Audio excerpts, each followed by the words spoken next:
Story is called Sheepskin Girl and the Rose-Colored Dress. Perry Ann grew up without her mother. She was rummaging in the drawers one day and she pulled out her mother's clothes and put them on, and some bracelets tumbled out. Oh, Father, look, they fit perfectly. Are these mother's? Her father came. He stepped back in horror, ashen face. And then the story came that when her mother was gravely ill and about to die, she extracted this promise from him that he would seek a new wife, one who fit into those bracelets. Oh, Father, don't worry so. I have not been sought, and I'm still young, and of course, I'm my mother's daughter. These bracelets fit perfectly. I will go into the city, and I will seek a new wife for you and a mother for me. And so she did. She made her preparations and packed her backpack. And she took a sheepskin, and she scissored up and around, and then she sewed a dress large enough to go over her two grand dresses. And she put some elegant slippers in her backpack. After 2 days, 2 nights of walking around the mountain, she came to the city and knocked at the door of the grandest house. Tock, tock, tock. "We're not buying any." But the mistress of the house, who had a fondness for all of Allah's creatures, came right to the door and beckoned her in. "My dear, we'll have a room for you, and you'll be the cook's assistant." And the other maids talked about her. "Oh, she's a country bumpkin. I hope she doesn't smell in that sheepskin." But the cook was warm to her, for she was so efficient and skilled with her hands. "Sheepskin girl, salt that. Sheepskin girl, sift this. Sheepskin girl, ladle that." And in a few days, the mistress asked her to come with her to a bridal party. Now, I suspect that this must be the early Turkish mini version of The Bachelorette. And she declined. But she said, "Tell me about it the next morning, all about it." And so after the women had left, she took off her sheepskin and she put on the plainer of the 2 dresses. And she hurried by a different route. And when she walked in, she was welcomed by the bride-to-be.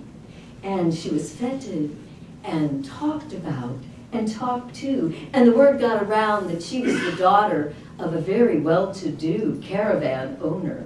And she was here for just a little time, but she was eager to learn of their customs. Oh, the bride-to-be begged her, "Come back tomorrow night. You must come back." And the mistress took note of her, was very impressed by Sheepskin Girl's bearing and presence. And so the next day, there was a lot of talk about the charming stranger. And the mistress went to her son and said, "You must come tonight and see this young lady who might possibly be a suitable mate for you." Now, men were not allowed, but he secured permission to go up on the roof and take off a tile, and he would make himself a peer-through place. During the party, she was feted once again. And she danced and she sang with the other women. And then they implored her, "Oh, sheepskin girl, dance for us. Let us see your dance."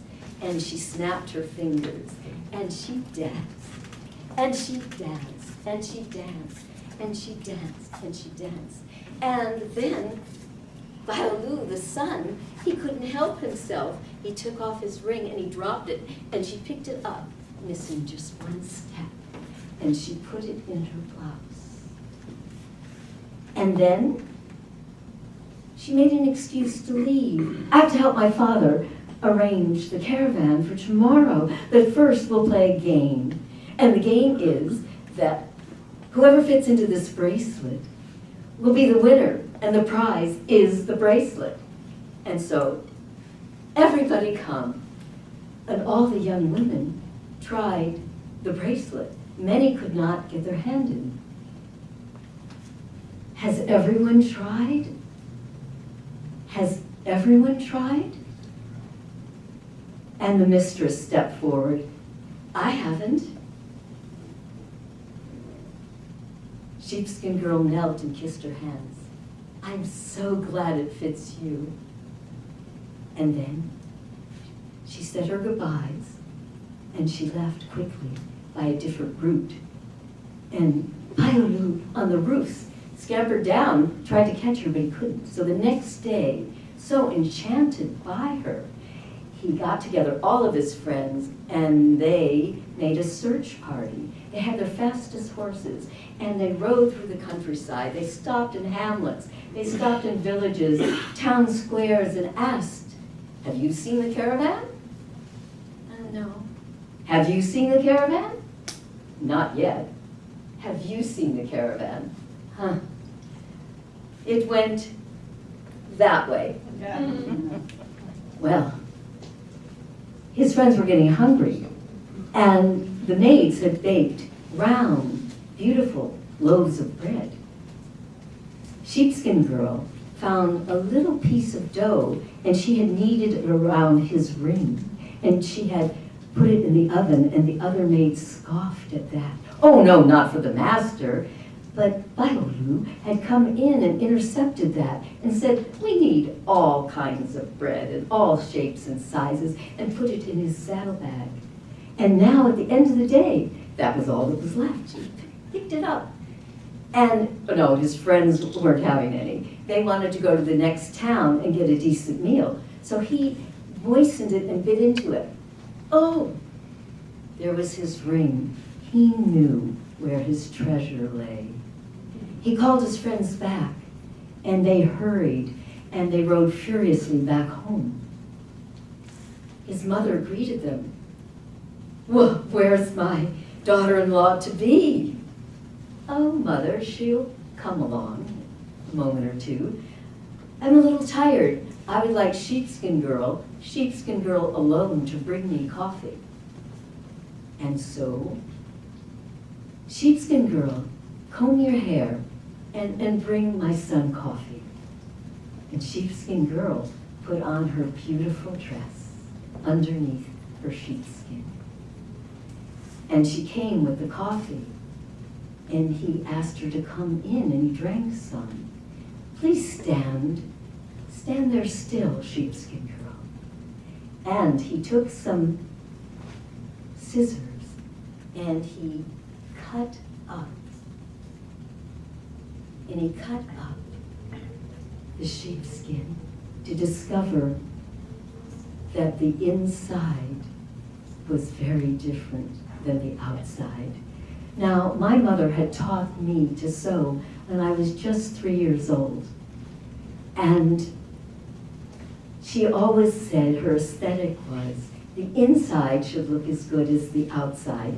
Now, I haven't yet achieved that. However, I take that as a metaphor for how a life could look. And when I was in the 6th grade, she sewed me a dress out of some treasured fabric. It was rose-colored. It was cotton with little bits of flocking, which is fuzzy stuff here and there. There were flowers.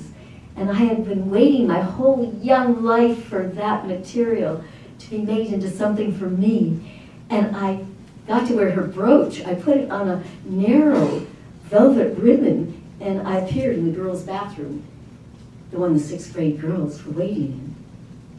And Paula Boykin, one of the older looking girls, looked at me and said, "You look old-fashioned." Well, I got through graduation. And there are a lot of lessons learned in all of that. We'll go back to Sheepskin Girl, who is now Perry Han. She stepped forward as her true self. Well, her mother-in-law-to-be was overwhelmed with joy.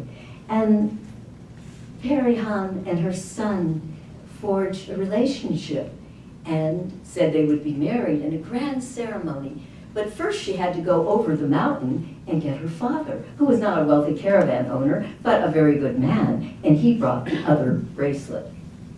And at their wedding, which lasted 40 days and 40 nights,